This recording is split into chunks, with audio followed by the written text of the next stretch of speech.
We've all seen the ads back in the day in the back of magazines, commercials on TV, in the phone book. Escorts. They're paid to spend time with clients. But what really happens? I'm Lexi, and this is Delightfully Different. My next guest is an actor, turned escort, turned author and playwright, and now an actor again. She's written 2 books and has a solo show debuting this week in Chicago. Hi, my name is Isadora O'Boto most of the time. That's my actor name, my person name. And I'm also a writer under Stephe Haven. And I'm an actress, a writer, a former escort, a playwright, and back to acting as of really soon. It's so much stuff. I'd love to start at the beginning, because when you went to school, you went to Juilliard. Correct. Yes, I did. Not easy to get into. In fact, they have one of the lowest acceptance rates of schools in the United States, and only 950 students get to go. So that's really special that you got in. You know, if I had known that then, what you just said, I wouldn't have auditioned. I'm like, there's no way.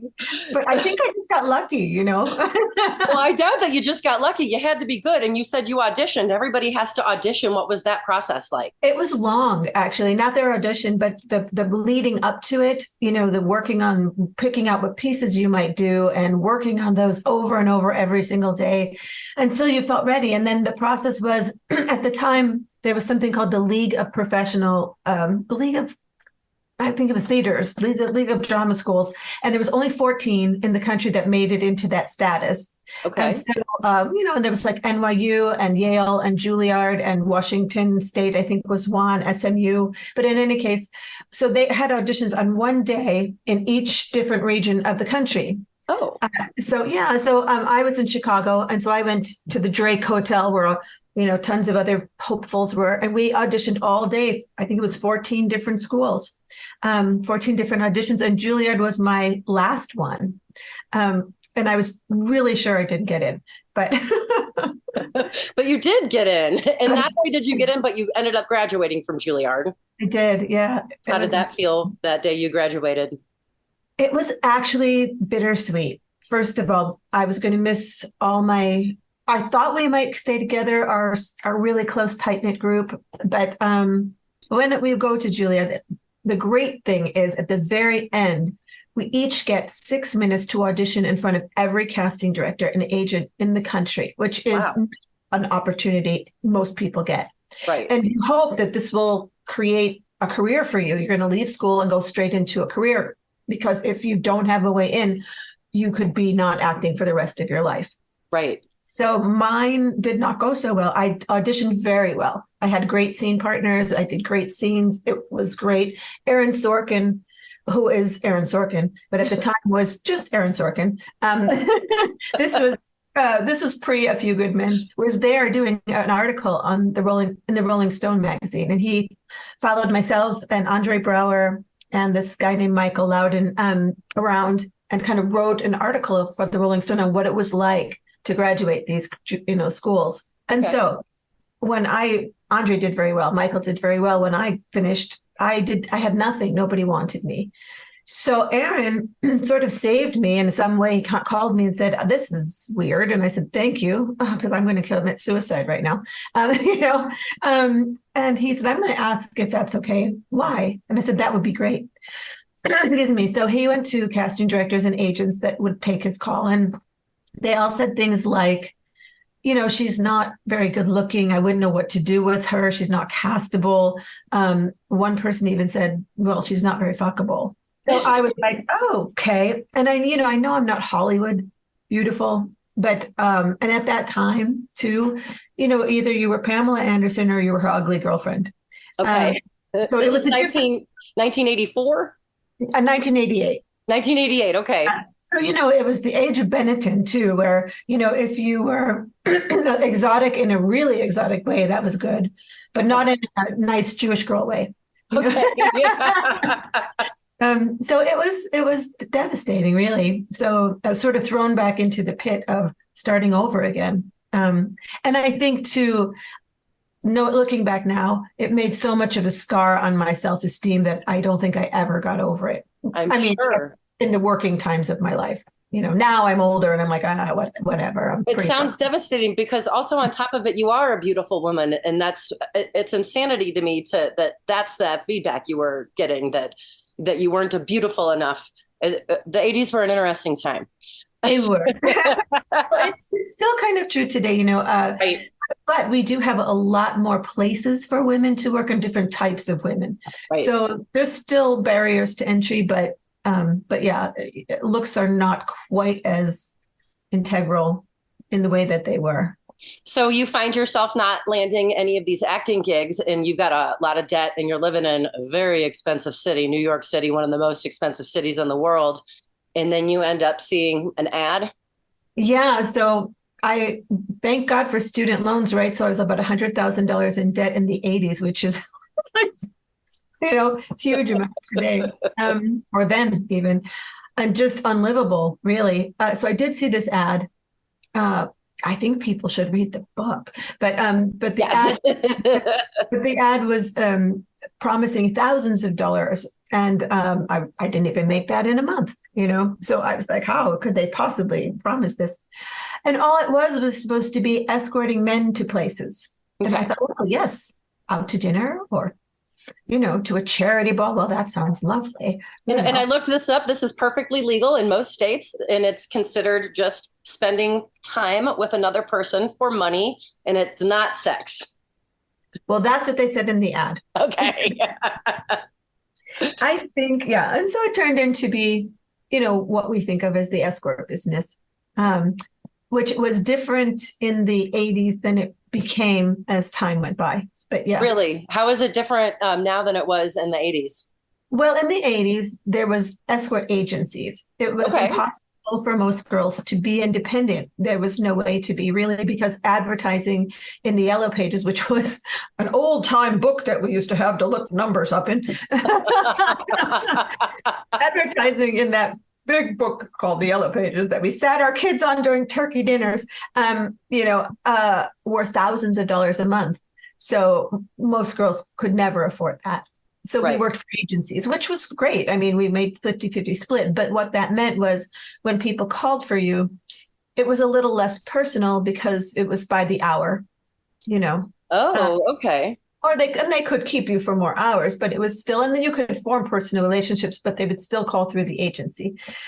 And there was about a decade before me, there was that book by Xavier Hollander called The Happy Hooker.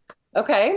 And it was the first time an escort spoke out and said, hey, why is this illegal? This isn't so bad. What's y'all problem? And I was feeling like this is shameful. This is horrible because I'm from a really good, loving family. And I didn't want my parents to be upset or have them ever, or anyone in my life, find out. It was a shameful thing. And when people did find out at the time, I was pretty heavily ostracized. So I knew it had to be a secret. But it was a shame because actually it turned out to be, there were dangers, of course, and there were things that weren't great. But on the whole, it was the least debasing job I ever had in my life. Really? Yeah, it was the best job. And if I was still young and pointy and gravityless, I would still do it. But unfortunately, gravity has taken hold. So the process is somebody calls the agency, which the agency kind of is acting as a middleman, somewhat of a pimp or a madam, even though they're technically, it's an agency, it's not one person. I would say, those words are interesting because when you have any field, no matter what field, there's going to be different umbrellas of it. You could say I work in computers and you could be a computer inventor. You could be a computer systems analyst. You could also just be typing, so there's so many different levels to that. So when you say pimp or madam, that implies more of a brothel situation or a slave situation, which isn't at all what I was in. But unfortunately, it's a really good point, because society doesn't know too much about what we do. They put us all in one can. And so unfortunately, and the reason it's unfortunate is not just for people like me, but for girls who are being trafficked. Yes. People who need help, the focus should be on those people, getting them help rather than consensual adults, men and women guys who just want blowjobs and girls who are like, I'll do it. Right.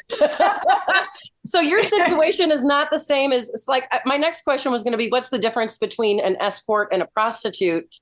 Because I feel like the image in the head is the stuff we see on TV where there's a lady on the street corner wearing barely anything, flagging down dudes that are driving by. That's not what you did. No. And there was nobody forcing you to do what you did. You chose to do this on your own. Exactly. Yeah. Definitely not a human trafficking situation. No, I'm going to ask you a question. Okay. So how many times in your girl life have you been on dates with guys and you think he likes you, but really he just wants sex? Oh, almost every date. And if you don't put out, then you've just used him for like steak and Cabernet or whatever, right? I always got a hamburger. Oh, hamburger. Okay. Hamburger and a soda. Yeah, you got to put out for that, girl. So, there's so many times in my life I thought, well, after I started, I didn't think this before, but once I started working, I thought, oh, wait a minute. You mean all I have to do is do what I did for free so many times, and this will save my life? Oh, okay. And I get to be in control of it instead of him being in control of it, because sex is power. This is the one place we have the advantage. So, yeah. So you don't feel like you were being taken advantage of. You felt like this was an empowering situation for you. On the whole, I did. I think within society, the place that we live, you and me, and in this country, I don't know about other countries. I'll just speak for our country. There's a lot of, we grew up under a patriarchy, and whether you feel it strongly or feel it not so much, it's there. And women are sort of second-class citizens in some way. Some women not, most women, yes. And we're kind of at the mercy of that. Would it, in a perfect society, would I have chosen this job? No. I would have hoped that I would have had opportunities to go to college without being $100,000 in debt for the rest of my life. I would have hoped that men and women were not transactions to each other. But we don't live in that society. Right. And so within the bounds of our society, if you live in a zoo, you got to be a good zoo animal. I was the best kept hippo, Well, while you were doing the escorting, were you also still auditioning and trying to get acting gigs? For a while, I did. And then I even left the business to do several years of acting. I got a lot of regional theater. But then it became every time you're working, you're an actor, you do the best you can. In America, I don't know how it is. I'm only going to speak for America. Okay. We don't support our arts very well. And back in the 80s, Reagan took away the National Endowment for the Arts. And most people are like, if you do it, you'll get exposure. I'm not going to pay you. So it's this kind of culture. So there's either this 1% of people that make a lot. There used to be a middle class of actors that made a pretty decent living, but that's what the strike that's happening is about, because we're not. Yeah. And most people don't. So I was working full time as an actor, making $300 a week. Whoa. And I was working full time and I loved it, but $300 a week after taxes is very little to live on. Right.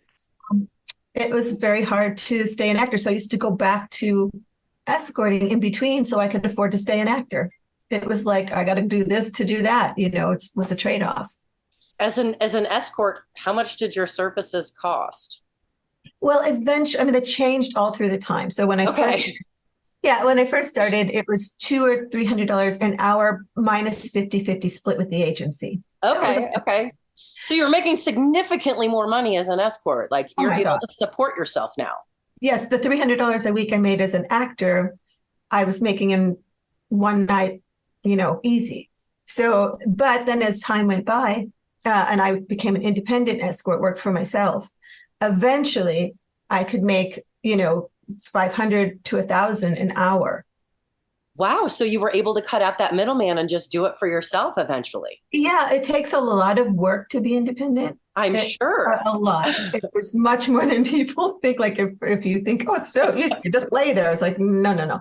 It's a full-time thing and your time is not your own, but it's worth it because you're making a ton of money. So Absolutely. Now, were there other actors that were doing this sort of a thing too, or are you the only one that you really knew of that was doing it professionally like this? I didn't know at all. I loved the other girls. We were a family. We took care of each other. If a guy was a little cuckoo, you'd call each other. If a guy liked some, so did you know so and so? What does he? Oh, yes, he likes wigs and stockings on him, not you. Like that kind of thing. So you had a support system with the other women. Support system. There was a grapevine underground because we had nobody to take care of us. Right. So there was this great thing. I didn't know other actors, but I knew there was several girls who were, what do you call it when girls, not girls, when people like horses, they have stables and they take care of horses and they ride and they do the shows and the riding shows and do equestrian. Thank you. Yeah. Yes. Yes. Equestrian stuff. Several girls did that. Really? Yeah. Some girls. It's an expensive thing to take care of, and well, it was their passion. There was other girls who were into animal rescue who like fostered animals, and lots of girls had other different ambitions. One girl I worked with in early days earned enough to get to law school and went to law school.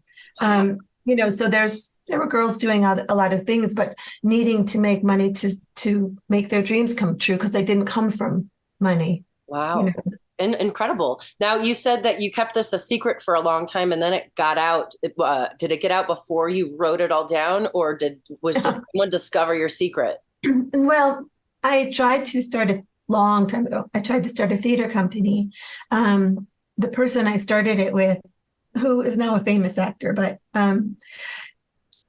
he decided one day to come into the theater company and tell everybody what I did for a living and tell everybody we were disbanding because it was debasing and I was a horrible person and so forth. It's okay. It was a long time ago. But then the word got around and some people I was friends with were really supportive in their own way. And other people I never heard from again. Mm.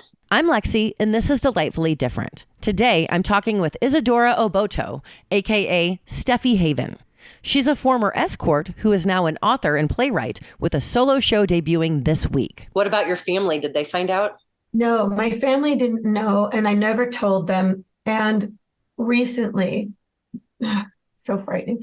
Recently, I had let me preface. I kind of hoped that if they did secretly know, they would come to me and say, hey, we know, we still love you. It's okay. I either want to know about it or don't want to know about it, so that I would feel okay. But nobody ever did. So I just assumed they didn't know. But recently doing the play, it's been on, Instagram and other things. Yeah. Yeah. And apparently my different members of my family found out, and some are coming to the play, which is going to be, that's lovely and supportive, obviously, but I'm a little, I don't know, a little like jagged about it. I'm like, oh my God, what are we going to be They're doing? going to be out there. I feel like we should mention you've got the 2 books that you wrote, My Horizontal Life and Escort's Tale, the first 6 months. And then you also have A Someday Courtesan, a memoir and stories, My Horizontal Life. And now you have your one woman show, your solo show coming out, a play about your life called My Horizontal Life. And this is what they're coming to that you're speaking about. Tell me a little bit about the stage performance. You live in California and it's in Chicago? Yeah. Well, there's reasons for that, but I'm from Chicago. My director's from Chicago. We met in Chicago. So we all grew up kind of in Chicago in the acting world there. And when we tried to do the play in Los Angeles or, which is where we would, it just is not a theater town. And so it just became a little bit, there was too many weird little obstacles that we shouldn't have to be jumping through. So we thought, why not do it in a place where people love to go see the theater? So we picked Chicago. So we've been working, all of us, on Zoom and a little bit in person. It's been weird. Never done theater performance like that. But the show is not about the books. My first book, My Horizontal Life, which is spelled with a W. I'll have links. Yeah, no, it's okay. I'm just saying, is just the first 6 months of me in the business. Okay. The show spans almost my entire career at a certain point. It stops at a certain point, but it spans about 3 decades. So it goes through life as an escort, life as an artist, and life in love or not in love. And it's really about claiming your voice in a way as a woman, and about compassion. This is a 90-minute show, and it's solo of you all up there by yourself, being vulnerable about everything that's happened to you. Are you nervous at all about this? Yes, I'm not nervous telling this story because I've come to the place where I'm like, hey, I'm older. If you don't like it, look, I'm so sorry. But I'm nervous because I haven't been on stage in the theater alone on stage in a very long time. And it's a lot of lines. I think I needed every one of them or I wouldn't have wrote them. But it's just me. And so I'm nervous about that. And and it is. And then we're filming on the last day and the day after. So we have it. So if anybody is not in Chicago to see your performance, we'll be able to see it somewhere online in the future on app. It's going to be somewhere. I don't know. I don't know what we're planning on doing with that archival film. We'll see. I don't know if we're putting it up or not, but. Well, I hope we get to see it someday. Thank you. How has this, when you were an escort? Well, first of all, you're quoted as saying you're not just an escort, but you weren't. You were the number one escort in the country. Were you an escort in other cities besides New York City? Oh yeah. We travel everywhere. So, overseas but my base was New York City. So okay. Yeah, there was this, I didn't know because at the time I didn't have a computer and there was this thing called the computer and, the websites and things. I was like, what's that? This little hovel of love. But there was this websites that developed that men started creating. One was called the Big Doggy. One was called the Erotic Review. But at the time, the first one was the Big Doggy. And it was all these men talking to each other. Like I saw this girl in Pensacola and she was scary. She had a guy outside the door. Don't go see her. And other guys are like, oh, I saw this great girl in Montreal and she's lovely and so forth. So they were kind of sharing information. Well, as guys do, they love to put numbers and rank things, because they like numbers and ranking. So they started ranking the girls. And at one point, I personally started getting really busy and I didn't know why. I was like, oh my God, I booked 2 months in advance. And I asked people, why did you come to see me? And they're like, because you're number one. I'm like, no, you're number one.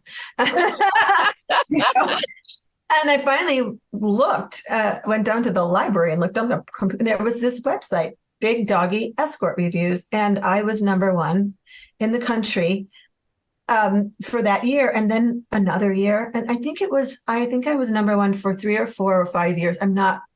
I don't remember. I have it somewhere, but it was 1999 to maybe 2002 or 3, Well, congratulations.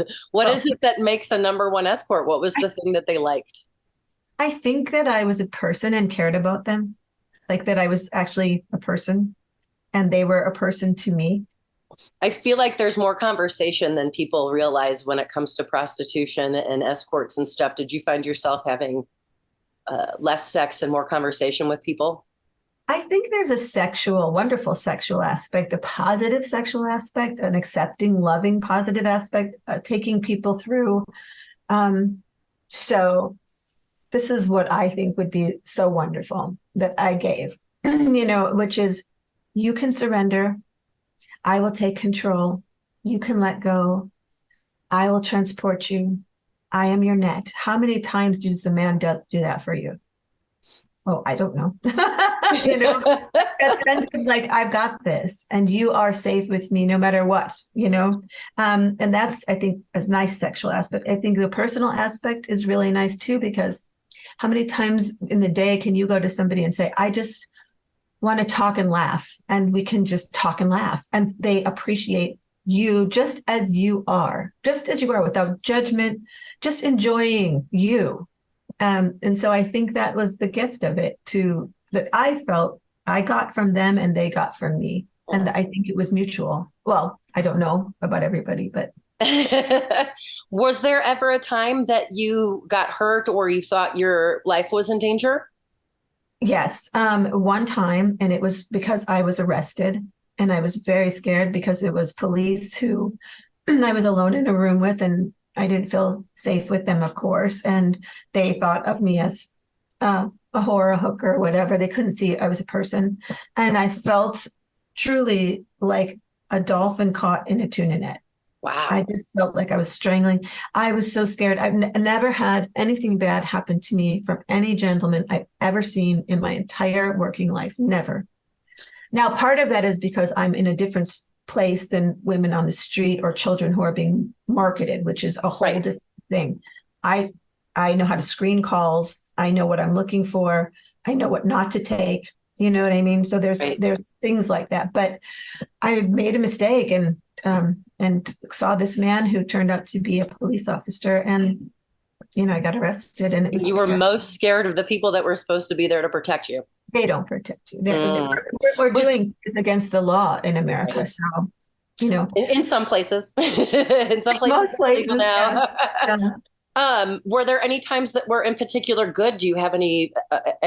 Did you create any relationships or have anything really good come out of this? Besides, Definitely. I have relationships with girls that are forever friends. Forever. We're no longer in the business, but we are best friends. I have relationships with gentlemen who I've known for decades that are now much older than me, but dear friends, and I love them. And they love me. And so, for instance, doing this play, there's no way I could have done this play without doing like a Kickstarter.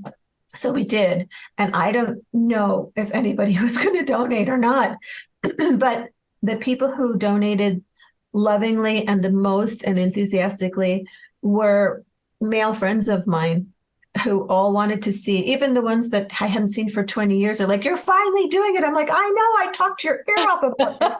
I'm finally doing it. Or ex-boyfriends who still liked me, who were like, not liked me, but were like, God, I can't believe you're doing it. And I'm like, Well, it's so interesting. What are some misconceptions that people might have about escorts and sex workers in general?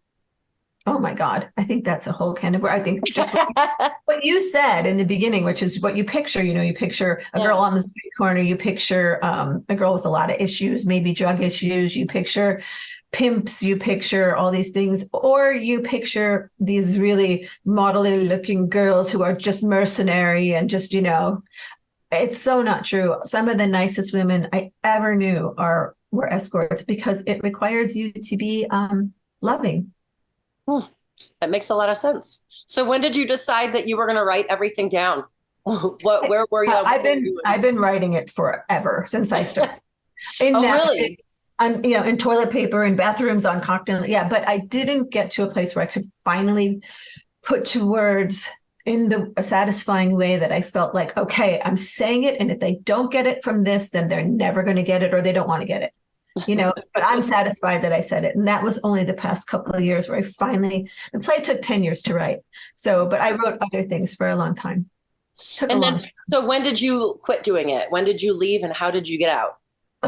You don't get out ever clean. You kind of trickle out, so I don't know. I stopped seeing people as much. I started focusing more on my writing. I started doing other things. I had some money not a lot of money saved at all, but just enough to get by. So I was back to broke at one point. I had a woman at one point, I tried to build a house in Florida and I did, but she stole my entire life savings. So everything I ever made in my life was stolen. So then I was back to ground zero.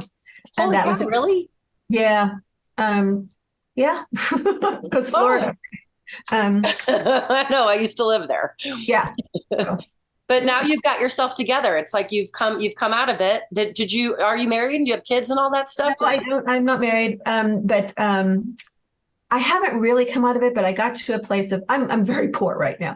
I live in a tiny little apartment, but I thought, if I'm going to do my art, then I'm going to do my art. Let's just do it. And if I starve the way I starved before, that's what it's going to be, Right. And so I saw that you do some stand-up comedy.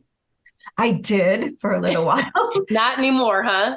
Well, I loved trying it and I loved being on stage. It's a lot to write. I'm not a natural. I think I'm naturally humorful, but not a natural joke writer. Right. So it was a lot of work for me and you have to get up on stage a lot. And in LA, that meant a lot of driving or Ubers, and it became a really difficult lifestyle for to do it. So I just couldn't keep it up. And while I was there, a woman there named Ada Rodriguez, who's a brilliant comedian, said to me, you should be writing this in a book, because I was doing escort material. And if you don't, people are going to take it from you. And I thought, well, no one's going to take it because they'd have to do it. They'd have to know what they're talking about. But I thought that she's right. If I took all the time that I was trying to do stand up and put that into writing a book, I'd have a book instead of just a 15-minute set, Right. So that's what I did. I just went off and wrote my first book. And is the book funny? Because your stand-up was very funny, and you had a very humorous take on what you did. Thank you. Thank you very much. I'm embarrassed of it. But, and is your performance going to be funny too, as you're talking about it? It sounds like you might have some humorous tales in there. Oh, I hope so. I mean, it's a serious story, but I hope that it's really fun to watch and that people laugh through it and they have a great time. And I know that this might be this is the premiere, but also maybe the only time. I don't know. We'll see what happens to shows, But it would be, I hope so. I hope that people laugh through it. I hope that they do too. I was definitely laughing during some of that stand up. You raised funds because you plan on doing this film. And are you still raising funds for it? Well, we raised, I think we raised 50,000, which is all gone. And I also spent much money out of my own pocket, and I did have other people come back in and help. So we're way, way over budget because we have the film, and we needed the set to look really special in order for the film. I could probably do it on my own with sound and lights with a chair, but we needed it to be a special production for the film. So yeah, it cost a lot. But are you still raising funds? Do you still have a fundraising campaign going on? We don't have it going on, but if anybody wants to, you'll take the money. We're so in debt. Well, man, you've got quite the incredible story. I hope that you put your performance online so that I can see it after it's done, because I obviously can't make it to Chicago next week. And I'm definitely going to be reading your books. My last question is, are you proud of the life that you've lived and how far you've come? I am. I don't know if I'd say proud. I would say I think I did good with what I had. And I think I touched people and they touched me. And what more do you want from life than having relationships with people that you mattered to in some deep way? And so I think that's a great thing. If I had to do it again, I would hope I would have had an acting career. But well, it's not going to happen. you have. I saw you were on IMDb. You have some acting credits. You've landed some roles. Credits, but when you talk about a career, it's something that you do for a living that supports you, and that people know your name. And if you wanted to work, a casting director would say, "Oh, let's call Isadora. She'd be great for this part." And you're working and you're taking scripts, and But I don't have that, and doubtful that I'll have it now, unless. I have one of those careers as an older woman playing the mother of somebody. And I'm like, Raymond, come over here, Well, I'm honored that you took the time out of your day to talk to me. I really appreciate it. I learned so much stuff and you are so interesting. Oh, Lexi, you are so sweet to ask me. And it was really a pleasure to meet you. Likewise. Links to Isadora's books and her performance are listed with this podcast. I was definitely surprised to hear how positive of an experience Isadora had working as an escort. While escorting is legal, it's not supposed to include sex, but we all know that that's not what happens. Prostitution is only legal in certain areas of Nevada in the United States. It's also legal in 21 other countries. What Isadora engaged in is not the same as human trafficking. Human trafficking is the recruitment, transportation, transfer, harboring, or receipt of people through force, fraud, or deception with the aim of exploiting them for profit.